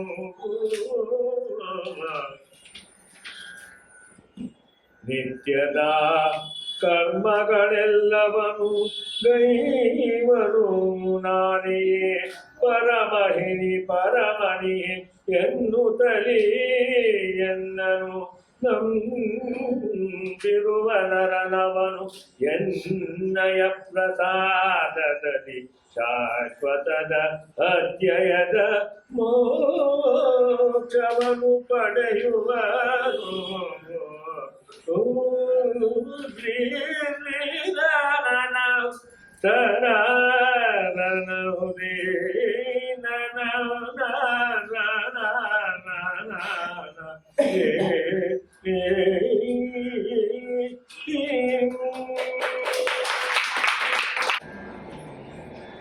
ಶ್ರೀ ಹರಿಯನ್ನೇ ಧರೆಗಿಳಿಸಿದಂತಹ ಎಮ್ಮಿ ನಾರಾಯಣರಿಗೆ ಕೊನೆಯ ಭಾಗವಾಗಿ ತರ ವಿಜಯ 18 ತಿಂಗಳು ಕೂಡ ಈ ಗೀತಾ ಜ್ಞಾನ ಯಜ್ಞ ಅಂತ ಯಾವುದು ಉಪನ್ಯಾಸಗಳ ದೃಷ್ಟಿಯಿಂದ ಕರೀತಾರೋ ಅಂತಹದೇ ಒಂದು ಕಾರ್ಯಕ್ರಮ ನಿಮ್ಮ ಮುಂದೆ ಬಂದಿದೆ. ನಾನು ತುಂಬಾ ವಿವರಣೆಗೆಲ್ಲ ಹೋಗುದಿಲ್ಲ. ಇಷ್ಟು ಇದನ್ನೆಲ್ಲ ಕೇಳ್ತಾ ಇದ್ದಾಗ ನಿಮ್ಗೆ ಅನ್ಸುತ್ತೆ ಎಷ್ಟರ ಮಟ್ಟಿಗೆ ಅರ್ಥ ಆಗಿದೆ ಇಲ್ಲ ಅಂತ ನೀವೇ ಯೋಚನೆ ಮಾಡ್ಕೊಂಡ್ರೆ ಹಲವಾರು ಪಾರಿಭಾಷಿಕ ಪದಗಳು ಇದ್ರಲ್ಲಿ ಬರ್ತದೆ. ಕರ್ಮ ಇರ್ಬೋದು, ಧರ್ಮ ಇರ್ಬೋದು, ಜ್ಞಾನ, ಜ್ಞೇಯ ಇತ್ಯಾದಿ ತುಂಬಾ ಪದಗಳು ಬರುತ್ತೆ. ಎಷ್ಟೋ ಪದಗಳಿಗೆ ನಮ್ಗೆ ಅರ್ಥವೇ ಗೊತ್ತಿರೋದಿಲ್ಲ ಎಷ್ಟೋ ಸರ್ತಿ. ಆ ಪದಗಳ ಅರ್ಥ ಗೊತ್ತಿದ್ದಾಗ ಅದು ಏನ್ ಹೇಳುತ್ತೆ ಅಂತಾನೆ ಹೇಗೆ ಗೊತ್ತಾಗ್ಲಿಕ್ಕೆ ಸಾಧ್ಯ. ಹಾಗಾಗಿ ಗೀತೆ ಏನ್ ಹೇಳುತ್ತೆ ಅಂತ ಕೂಡ ಗೊತ್ತಾಗ್ಲಿಕ್ಕೆ ನಮ್ಗೆ ಕಷ್ಟ ಆಗಿರ್ಬೋದು, ಇಲ್ಲ ಅಂತಲ್ಲ. ಆದ್ರೆ ಸಾಧ್ಯವಾದಷ್ಟು ಮಟ್ಟಿಗೆ ಸರಳೀಕರಿಸಿ ಕೊಟ್ಟಿದ್ದೀವಿ. ಕನ್ನಡದಲ್ಲೇ ಇರುವಂತಹ ಕಾವ್ಯಗಳನ್ನ ಕೂಡ ನಿಮಗೆ ಪರಿಚಯ ಮಾಡಿಸಿದ್ವಿ. ಇವತ್ತು ಕೂಡ ಇವರು ಹಾಡಿದ್ದು ಲಕ್ಷ್ಮಣ ಜೋಶಿ ಎನ್ನುವ ಧಾರವಾಡದ ಒಬ್ಬ ಕವಿ, ಕಳೆದ ಶತಮಾನದಲ್ಲಿ ಇದ್ದವರು. ಈಗ ಒಂದು 60-70 ವರ್ಷದ ಹಿಂದೆ ಇದ್ದಂಥವ್ರು. ಅವರ ಚೌಪದಿಯಲ್ಲಿ ಬಂದಂತಹ ಒಂದು ಕನ್ನಡದ ಭಗವದ್ಗೀತೆಯನ್ನ ಅವರು ಇವತ್ತು ಹಾಡಿದ್ದು. ಹೀಗೆ ಅನೇಕ ಕವಿಗಳನ್ನ ನಿಮ್ಗೆ ಆಗ ವಾರ ವಾರ ಪರಿಚಯ ಮಾಡ್ಕೊಟ್ಟಿದ್ವಿ ನಾವು. ಪರಿಚಯ ಮಾಡ್ಕೊಡದೇ ಇರುವಂತಹ ಕವಿಗಳು ಇನ್ನೂ ಬಹಳಷ್ಟು ಜನ ಇದ್ದಾರೆ. ಸುಮಾರು 60-70 ಜನಕ್ಕೂ ಹೆಚ್ಚು ಜನ ಕನ್ನಡದಲ್ಲಿ ಭಗವದ್ಗೀತೆಯನ್ನು ಅನುವಾದಿಸಿ ಬರೆದಿರೋದನ್ನ ನಾವು ಗಮನಕ್ಕೆ ತಂದ್ಕೊಂಡಿದ್ದೀವಿ. ಎಷ್ಟೋ ಸರ್ತಿ ನಮಗೆ ಗೊತ್ತಿರಲಿಲ್ಲ ಇಂಥವ್ರು ಮಾಡಿದ್ದಾರ ಅಂತ. ಅದು ಬೇರೆ ಬೇರೆ ರೀತಿಯಲ್ಲಿ ಕೂಡ ಮಾಡಿದ್ದಾರೆ. ಒಬ್ರು ಷಟ್ಪದಿ, ಒಬ್ರು ಚೌಪದಿ, ಒಬ್ರು ದ್ವಿಪದಿ, ಒಬ್ರು ಸಾಂಗತ್ಯ, ಒಬ್ರು ಲಾವಣಿ, ಹೀಗೆ ಜನಪದ ಎಲ್ಲ ಕೂಡ ಶೈಲಿ ಮಾಡಿರೋದನ್ನ ಗಮನಿಸ್ತೀವಿ. ಇಂತಹ ಬಹಳ ಪ್ರಸಿದ್ಧವಾದ ಎಲ್ಲರೂ ಕೂಡ ಇಷ್ಟಪಡುವಂತ ಭಗವದ್ಗೀತೆ ಏನ್ ಹೇಳಿದ್ರು ಅಂತ ಕೊನೆಗೆ ಅರ್ಥ ಆಗದೆ ಹೋದ್ರೆ ಇಷ್ಟು 12 ತಿಂಗಳು ಮಾಡಿದ್ವಿ ಅರ್ಥ ಆಗುತ್ತೆ. ಕೃಷ್ಣ ಬಗ್ಗೆ ಆಗ್ಲೇ ಹೇಳಿದ್ರು, ಗುರುಗಳು ಕೂಡ ಹೇಳಿದ್ರು, ಕೃಷ್ಣನ ಜೀವನ, ಅದರ 1-2-3 ಘಟನೆಗಳನ್ನೆಲ್ಲ ಕೂಡ ನೀವು ಹೇಳಿದ್ರು. ಅದರ ಹಿನ್ನೆಲೆನೇ ಭಗವದ್ಗೀತೆ ಯೋಚನೆ ಮಾಡಿ ಗೊತ್ತಾಗುತ್ತೆ. ಸ್ಥೂಲವಾಗಿ ನಮ್ಮ ಪುರುಷಾರ್ಥಗಳು 4: ಧರ್ಮ, ಅರ್ಥ, ಕಾಮ, ಮೋಕ್ಷ. ಇದು ಎಲ್ಲರಿಗೂ ಗೊತ್ತಿರುವಂತದ್ದು, ಇದೇನು ಹೊಸ ವಿಷಯ ಅಲ್ಲ. ಆದ್ರೆ ಇದರಲ್ಲಿ ಮೋಕ್ಷ ಪಕ್ಕಕ್ಕೆ ಇಡೋಣ. ಇವಾಗ ನಾವು ಮಾಡ್ತಿರೋದು ಮೋಕ್ಷ ಸನ್ಯಾಸ ಯೋಗನೇ, ಆದ್ರೆ ನಮ್ಗದು ಅಷ್ಟು ಬೇಗ ಗೊತ್ತಾಗಲ್ಲ, ಅದು ನಮ್ಗೆ ತಿಳಿಯುವಂತದ್ದು ಅಲ್ಲ. ಅದನ್ನು ಒಂದು ಪಕ್ಕಕ್ಕೆ ಇಡೋಣ. ಧರ್ಮ ಕೂಡ ಅಷ್ಟೇ, ಒಂದು ಮಟ್ಟಿಗೆ ನಮಗೆ ದೂರವೇ. ನಮ್ಗೆ ಎಷ್ಟೋ ಸತಿ ಜಿಜ್ಞಾಸೆ ಆಗುತ್ತೆ, ಯಾವುದು ಧರ್ಮ, ಯಾವುದು ಅಧರ್ಮ, ಇದು ಸರಿಯಾ ತಪ್ಪ ಇತ್ಯಾದಿಗಳೆಲ್ಲ ಬರುತ್ತೆ. ಇಂತಹ ಗ್ರಂಥಗಳನ್ನೆಲ್ಲ ಓದಿಯೇ ನಾವು ಅದಕ್ಕೆ ಉತ್ತರವನ್ನು ಕಂಡುಕೊಳ್ಬೇಕು. ಹಾಗಾಗಿ ಅದು ಒಂದು ಸ್ವಲ್ಪ ಮಟ್ಟಿಗೆ ದೂರ ಆಗುತ್ತೆ. ಆದ್ರೆ ಮಧ್ಯದ 2 ಇದೆಯಲ್ಲ, ಅರ್ಥ ಮತ್ತು ಕಾಮ, ಅದು ನಮಗೆ ಬೇಕೇ ಬೇಕಾದದ್ದು. ನಮ್ ಯಾರದೇ ಆಗಲಿ ನಮ್ಮ ಜೀವನಕ್ಕೆ ಬೇಕೇ ಬೇಕು. ಕಾಮ ಅಂತಂದ್ರೆ ಬರೀ ಗಂಡು ಹೆಣ್ಣಿನ ಬಯಕೆ ಅಂತಲ್ಲ, ಅದು ಬಹಳ ಸ್ಥೂಲ ರೂಪಕ್ಕೆ ಆಗೋಗ್ಬಿಟ್ಟಿದೆ. ಕಾಮ ಅಂದ್ರೆ ಬಯಕೆ ಅಂತ ಅರ್ಥ. ಅದು ಯಾವುದೇ ವಿಷಯದಲ್ಲಿ ಇರ್ಬೇಕು, ತಿನ್ನುವಂತಹ ಬಯಕೆಯಿಂದ ಹಿಡಿದು ನಮ್ಗೆ ಇಷ್ಟಪಡುವಂತಹ ವಸ್ತುವಿನ ದೃಷ್ಟಿಯಿಂದ ಹಿಡಿದು ಎಲ್ಲವೂ ಕೂಡ ಕಾಮವೇ. ನಾವು ಯಾವುದಕ್ಕೆ ಬಯಸ್ತೀವೋ, ಆಸೆ ಪಡ್ತೀವೋ, ಬೇಕು ಅಂತೀವೋ ಅದೆಲ್ಲ ಕಾಮವೇ ಅಂತ. ಆ ಕಾಮ ಅನ್ನೋದು ನಮ್ಗೆ ಈಡೇರ್ಬೇಕಾಯ್ತು ಅಂದ್ರೆ ಅರ್ಥದ ಸಹಾಯ ಬೇಕು. ಬರೀ ಅರ್ಥ ಇದ್ರೆ ಏನು ಮಾಡ್ಲಿಕ್ಕೆ ಸಾಧ್ಯ ಇಲ್ಲ. ಅರ್ಥ ಒಂದು ಉಪಕರಣ ಅಷ್ಟೇ, ಅದು ಹಣ ಅಥವಾ ಉಪಕರಣ ಅಂತ ಇಟ್ಕೊಳ್ಳೋಣ. ಅದರ ಮೂಲಕ ನಾವು ಕಾಮವನ್ನ ಪಡ್ಕೊಳ್ತೀವಿ. ಆದ್ರೆ ಇದೆರಡನ್ನೂ ಕೂಡ ಜೀವನದಲ್ಲಿ ನಮ್ಗೆ ಬಿಡ್ಲಿಕ್ಕೆ ಆಗೋದಿಲ್ಲ. ಯಾಕೆ ಅಂದ್ರೆ ನಮ್ಮ ಜೀವನ ನಡಿಬೇಕು. ನಮ್ಮ ಜೀವನ ಪ್ರಕೃತಿಯಿಂದ ಬಂದಂತದ್ದು. ಪ್ರಕೃತಿಯಿಂದ ಬಂದ 3 ಗುಣಗಳ ಬಗ್ಗೆ ಕೂಡ ಇದರಲ್ಲಿ ಸಾಕಷ್ಟು ತಿಳಿಸಿದ್ದಾನೆ. ಆದ್ರೆ ಕೃಷ್ಣ ಹೇಳಿದಷ್ಟು ಸುಲಭವಾಗಿ ಆ ರೀತಿ ಬಿಟ್ಟು ಬಿಡಕ್ ಸಾಧ್ಯನಾ? ಸ್ವಾರ್ಥ ತ್ಯಾಗ ಅಂತಂದ್ರೆ ಬಿಟ್ಬಿಡಕ್ ಆಗುತ್ತಾ ಸ್ವಾರ್ಥ? ಮನುಷ್ಯ ಒಂದ್ ಸ್ವಲ್ಪ ಸ್ವಾರ್ಥ ಇಲ್ಲದೆ ಬದುಕಲಿಕ್ಕೆ ಸಾಧ್ಯನಾ? ಆಗೋದಿಲ್ಲ, ಕಷ್ಟ ಇದೆ, ಅದು ಬಹಳ ದುಸ್ಸಾಧ್ಯ. ಆದ್ರೆ ಇವ್ನು ಹೇಳೋದು ಅದನ್ನ ಬಿಟ್ಟು ಬಿಡು ಅಂತಲ್ಲ, ಬಿಡ್ತಾ ಹೋಗು ಅಂತ ಅಷ್ಟೇ. ಬಿಟ್ಬಿಡೋಕ್ ಸಾಧ್ಯ ಇಲ್ಲ. ನಮ್ಮ ಸ್ವಾರ್ಥ ಅನ್ನೋದು ಒಂದು ಮಟ್ಟದಲ್ಲಿ, ನಾನು ಅನ್ನೋ ಮಟ್ಟದಲ್ಲಿ ಆರಂಭದಲ್ಲಿ ಇದ್ದೇ ಇರುತ್ತೆ ನಮ್ಗೆ. ಅದು ಬಿಟ್ಟು ನಾವು ಇರ್ಲಿಕ್ಕಾಗಲ್ಲ. ಈ ನಾನು ಅನ್ನೋದು ನನ್ನವರು ಅನ್ನೋ ಮಟ್ಟಕ್ಕೆ ವಿಸ್ತರಿಸುತ್ತೆ. ಇದು ಬಿಟ್ಟಿರೋದಿಲ್ಲ, ವಿಸ್ತರಿಸುತ್ತೆ. ನನ್ನವರು ಇಂದ ಹೇಳಿ ನೆಕ್ಸ್ಟ್ ನನ್ನ ಬೀದಿಯವರು, ನನ್ನ ಊರಿನವರು, ನನ್ನ ನಾಡಿನವರು, ನನ್ನ ದೇಶದವರು, ಹೀಗೆ ವಿಸ್ತರಿಸ್ಕೊಳ್ಳಿ ಸ್ವಾರ್ಥನ. ಅದು ದೊಡ್ಡದಾಗುತ್ತೆ. ಅದು ಸಾತ್ವಿಕ ಗುಣದ ಕಡೆಗೆ ನಮ್ಮನ್ನ ಕರ್ಕೊಂಡು ಹೋಗುತ್ತೆ. ಹೀಗೆ ಅರ್ಥ ಮಾಡ್ಕೋಬೇಕನ್ನ. ಹಾಗೆ ಬಿಟ್ಟು ಬಿಡಿ ಅಂತ ಹೇಳಿದಾರೆ, ಬಿಡಕ್ ಸಾಧ್ಯ ಇಲ್ಲ ಅಂತ ಹೇಳಿ ನಾವು ಯೋಚನೆ ಮಾಡಕ್ಕಾಗಲ್ಲ. ಮತ್ತೆ ಶಾಸ್ತ್ರಗಳು ಅನೇಕ ವಿಷಯಗಳನ್ನ ಹೇಳುತ್ತೆ. ಎಲ್ಲ ಶಾಸ್ತ್ರಗಳನ್ನು ನಾವು ಕಲಿಬೇಕಾಗಿಲ್ಲ, ಕಲಿಯೋದಕ್ಕೆ ಸಾಧ್ಯವೂ ಇಲ್ಲ, ಆಗೋದಿಲ್ಲ. ಅದು ಈಗ ನೀರಿಗೆ ಇಳಿದು ನಾನು ಈಜಬೇಕು ಅಂತ ಆಸೆ ಪಡೋನು ಯಾವ್ದೋ ಹೈಡ್ರೋಡೈನಾಮಿಕ್ಸ್ ಓದ್ಬಿಟ್ಟು ಬಂದು ನಾನು ಈಜಕ್ಕೆ ಸಾಧ್ಯ ಅಂತ ಹೇಳಲಿಕ್ಕೆ ಸಾಧ್ಯ ಇದೆಯಾ? ಆಗೋದಿಲ್ಲ. ಅವನೇನು ಅದನ್ನು ಓದ್ಕೊಂಡ್ಬಂದು ಈಜ್ಬೇಕಾಗಿಲ್ಲ. ನೀರಿಗೆ ಬಿದ್ರೆ ತಾನೇ ಕೈಕಾಲು ಬಡಿಯೋದು ಬರುತ್ತೆ, ಹೇಗೆ ಈಜು ಅಂತ ಗೊತ್ತಾಗುತ್ತೆ. ಕೆಲವು ವಿಷಯಗಳಿಗೆ ಶಾಸ್ತ್ರ ಬೇಕು, ಅಂಥದ್ದನ್ನ ಶಾಸ್ತ್ರದ ಮೊರೆ ಹೋಗೋಣ. ಇನ್ ಕೆಲವು ವಿಷಯಕ್ಕೆ ಶಾಸ್ತ್ರ ಬೇಡ, ಆದ್ರೆ ವಿವೇಕ ಬೇಕು. ವಿವೇಕ ಇಲ್ಲದೆ ಹೋದ್ರೆ ಜೀವನ ವ್ಯರ್ಥ ಆಗುತ್ತೆ. ಈಗ ಡಾಕ್ಟರ್ ಯಾರೋ ಒಬ್ರು ಆಪರೇಷನ್ ಮಾಡೋದು ಏನು ಅಂತ ನಾವು ನೋಡಿರ್ತೀವಿ, ಚಿತ್ರಗಳಲ್ಲಿ ನೋಡಿರ್ತೀವಿ, ಇನ್ನೆಲ್ಲ ನೋಡಿರ್ತೀವಿ. ಅವ್ರು ಒಂದು ಚಾಕುನ ಇಟ್ಕೊಂಡು ಮಾಡ್ತಾರೆ ಆಪರೇಷನ್ ಅಂತ. ಅಷ್ಟು ಗೊತ್ತು ನಮಗೆ, ಉಳಿದೋದ್ರೆ ಬಿಟ್ಟಿದ್ರೆ ಅಷ್ಟು ಗೊತ್ತಿರೋದಿಲ್ಲ. ಇಷ್ಟು ಗೊತ್ತಿದೆಯಲ್ಲ ಸಾಕು ಅಂತ ಹೇಳಿ ಮಗುಗ ಯಾರೋ ಏನು ಹುಷಾರಿದ್ದ ನಾನು ಆಪರೇಷನ್ ಮಾಡ್ತೀನಿ ಅಂತ ಕತ್ತಿ ಹಿಡ್ಕೊಂಡು ಹೋಗ್ಲಿಕ್ಕೆ ಸಾಧ್ಯ ಆಗುತ್ತಾ? ಇಲ್ಲಿ ವಿವೇಕ ಕೆಲಸ ಮಾಡುತ್ತೆ. ಆ ವಿವೇಕವನ್ನು ನಾವು ಬೆಳೆಸ್ಕೊಳ್ಬೇಕಾದ್ರೆ ಅದು ಎಷ್ಟು ಮಟ್ಟಿಗೆ ಸದ್ವಿವೇಕ ಆಗ್ಬೇಕು, ಎಷ್ಟು ಮಟ್ಟಿಗೆ ನಮ್ಮ ಜೀವನದ ಹಾದಿಯಲ್ಲಿ ನಡೆಸಬಹುದು ಅನ್ನೋದನ್ನ ತಿಳ್ಕೊಳ್ಳೋಕೆ ಇಂತಹ ಗ್ರಂಥಗಳೆಲ್ಲ ಬೇಕಾಗುತ್ತೆ. ಒಂದು ಓದಿಗೆ ಇದು ಯಾವತ್ತಿಗೂ ಅರ್ಥ ಆಗಲ್ಲ. ನನಗೂ ಇದರ 5% ಕೂಡ ಅರ್ಥ ಆಗಿಲ್ಲ ಅಂತ ಖಂಡಿತ ಎಲ್ಲರೆದುರು ಹೇಳಬಲ್ಲೆ ನಾನು. ಆದ್ರೆ ಮನನ ಮಾಡಬೇಕು, ಮತ್ತೆ ಮತ್ತೆ ಓದ್ಬೇಕು. ಯಾವುದೇ ಆದ್ರೂ ಅಷ್ಟೇ, ತಿರುವಿ ಹಾಕಿದ್ರೆ ಅದು ಚೆನ್ನಾಗಾಗುತ್ತೆ ಅಂತ. ದೋಸೆನೂ ಅಷ್ಟೇ, ತಿರುವಿ ಹಾಕಿದ್ರೆ ಚೆನ್ನಾಗಿ ಬೇಯುತ್ತೆ, ಇಲ್ಲದೆ ಆದ್ರೆ ಒಂದೇ ಕಡೆ ಸೀದ್ ಹೋಗುತ್ತಲ್ವಾ. ಹಾಗೆ ಜ್ಞಾನ ಕೂಡ ಅಂತದ್ದೇ, ತಿರುವಿ ಹಾಕ್ತಾ ಇರ್ಬೇಕು. ತಿರುವಿ ಹಾಕ್ತಾ ಇದ್ರೆ ಬರುತ್ತೆ. ಮತ್ತೆ ಆದಷ್ಟು ಇನ್ನೊಬ್ರ ಹತ್ರ ಹೇಳ್ಕೊಳ್ತಾ ಇದ್ರೆ, ಹಂಚ್ತಾ ಇದ್ರೆ ನಮ್ಮ ತಲೆಯಲ್ಲಿ ಶಾಶ್ವತ ಉಳಿಲಿಕ್ಕೆ ಸಾಧ್ಯ ಆಗುತ್ತೆ. ಸೊ ಈ ಎಲ್ಲ ಹಿನ್ನೆಲೆ ಕೃಷ್ಣನ ಜೀವನನೇ ನೋಡಿ ಅಂತ ಅದಕ್ಕೋಸ್ಕರ ನಾನು ಹೇಳಿದ್ ನಿಮ್ಗೆ. ಇಷ್ಟು ಹೇಳ್ಬಿಡ್ತಾನಲ್ಲ ಕೃಷ್ಣ, ಅವನೇನ್ ಮಾಡ್ದ ಅಂತ ಕೇಳಕ್ ಸಾಧ್ಯ ಇಲ್ಲ. ಅವ್ನು ಮಾಡಿದ್ದಾನೆ, ಅವನ ಜೀವನ ಉದಾಹರಣೆಯಾಗಿದೆ. ಅವನು ಮೋಹವನ್ನು ಬಿಟ್ಟವನು. ಈಗ ಅವ್ರು ಹೇಳಿದ್ರು ಗುರುಗಳು, ಅವನು ಗೋಕುಲವನ್ನು ಬಿಟ್ಟು ನಿರ್ಗಮಿಸಿ ಮಥುರೆಗೆ ಬಂದ ಅಂತ ಹೇಳಿ. ಮತ್ತೆ ನಂತರ ಅವನು ಗೋಕುಲಕ್ಕೆ ಹೋಗ್ಲೇ ಇಲ್ಲ, ಬೃಂದಾವನಕ್ಕೆ ಹೋಗ್ಲೇ ಇಲ್ಲ ಕೃಷ್ಣ.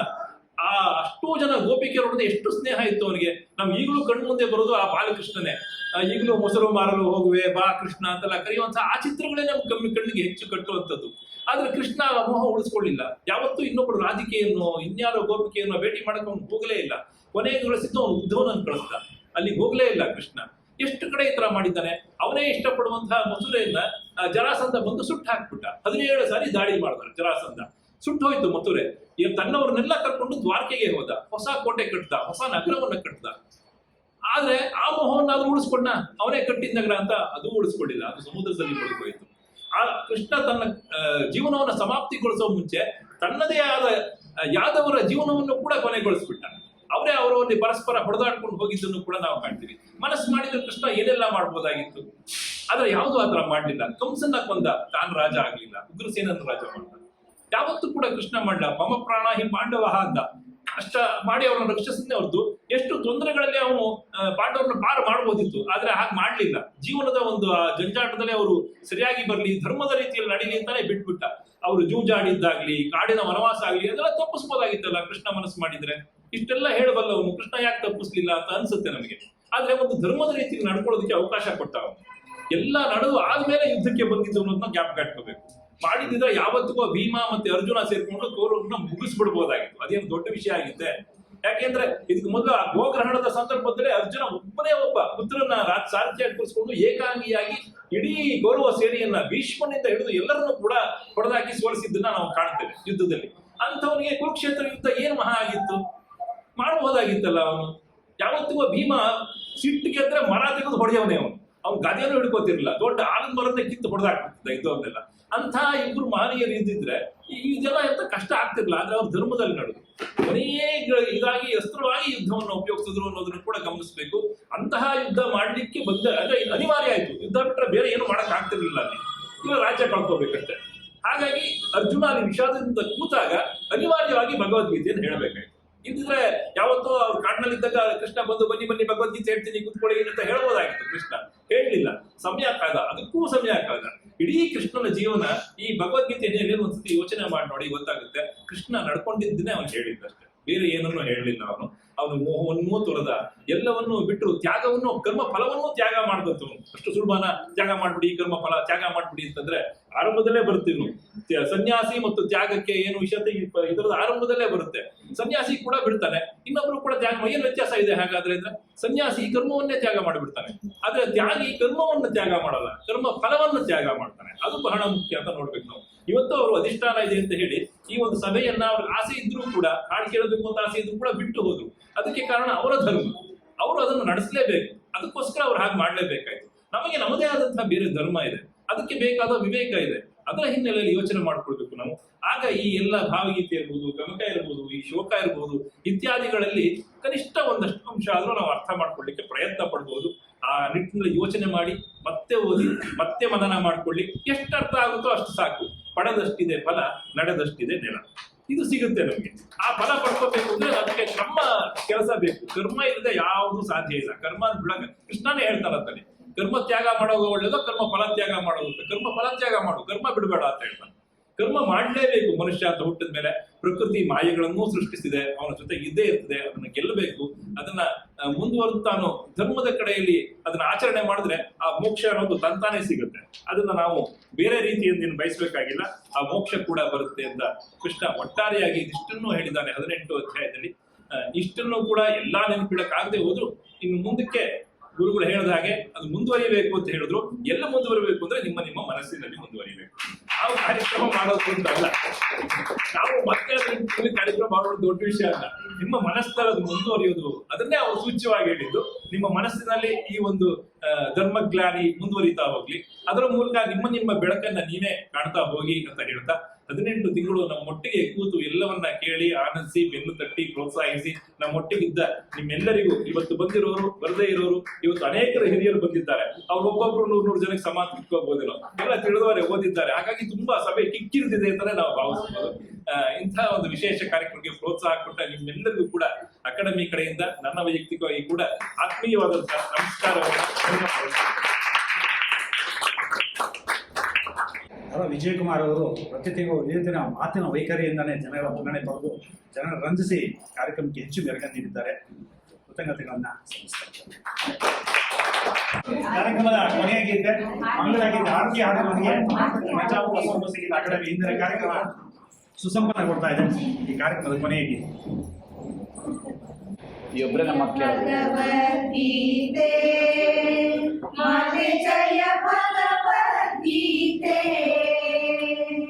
ಹರಿಯ ಕಮಲ ವಿಹಾರಿಣಿ ಸುಂದರ ಸುಪುನೀತೆ ಓಂ ಜಯ ಭಗವದ್ಗೀತೆ ಕರ್ಮ ಸುಮರ್ಮ ಪ್ರಕಾಶಿನಿ परमासक्ति हरा तत्त्वज्ञान विकासिनी विद्या ब्रह्मवरा ओम जय भगवद्गीते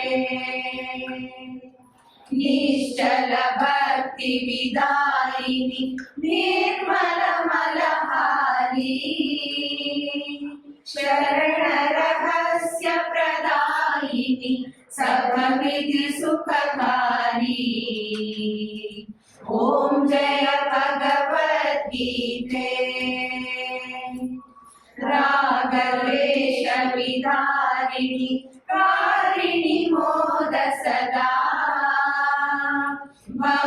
भवभयहारिणि तारिणि परमानंद प्रदा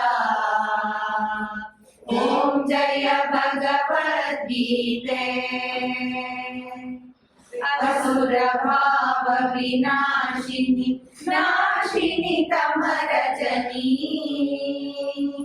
दैवी सद्गुणदायिनी हरिरसिका सजनी ओम जय भगवद्गीते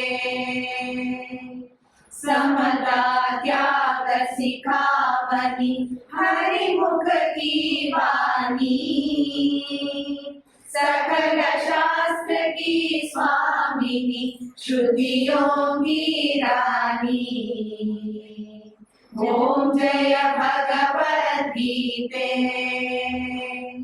दया सुधा बरसावनी माधु कृपा की जय हरि पद प्रेम दान कर अपनों कर ली जय ओम जय भगवद्गीते